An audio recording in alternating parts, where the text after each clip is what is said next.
Lagi mikirin buat investasi emas di bursa saham kita? Pas banget. Dalam beberapa menit ke depan kita bakal bedah tuntas panduannya. Mulai dari mana emas itu datang, sampai gimana caranya Anda bisa ambil untung dari pergerakannya. Yuk kita mulai. Oke, kita mulai dari sebuah paradoks ya, sebuah teka-teki yang mungkin bikin banyak investor garuk-garuk kepala sekarang ini. Apalagi kalau Anda lagi ngelirik pasar emas. Wow, lihat angka ini. Harga emas global itu lagi panas-panasnya. Kenaikannya udah lebih dari 61%. Ini bukan main-main loh. Harganya udah meroket, bahkan cetak rekor tertinggi baru. Tentu aja, ini langsung memicu semacam demam emas di kalangan investor. Tapi, nah ini nih pertanyaannya. Kalau harga emas lagi terbang tinggi, kok saham-saham emiten emas performanya beda-beda banget ya? Kenapa nggak semuanya ikutan terbang? Aneh kan? Nah, buat mecahin teka-teki ini, kita mesti buka playbooknya investasi emas.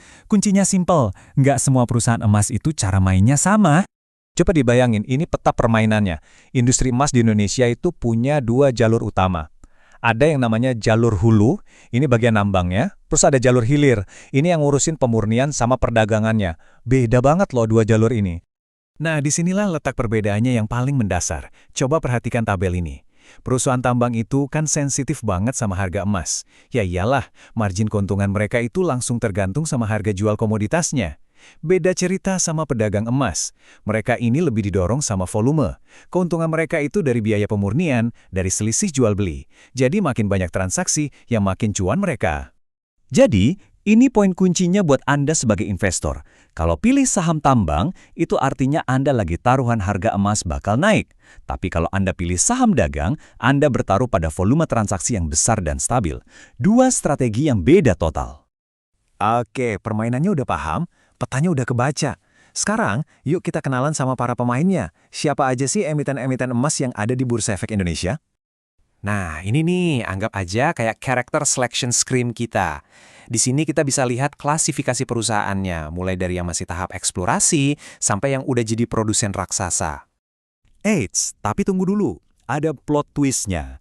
Cuma karena sebuah perusahaan ada di sektor emas, bukan berarti bisnis utamanya itu emas loh. Ingat, nggak semua yang berkilau itu saham emas murni. Ini penting banget buat dicatat sebelum Anda investasi. Dan tabel ini nunjukin alasannya dengan sangat jelas. Coba lihat BRMS, 100% pendapatannya dari tambang emas. Ini pemain murni. Sekarang coba bandingkan sama katakanlah MDKA atau UNTR. Buat mereka, emas cuma menyumbang sebagian kecil dari total pendapatan. Jelas ini bakal ngaruh banget ke pergerakan harga sahamnya kan?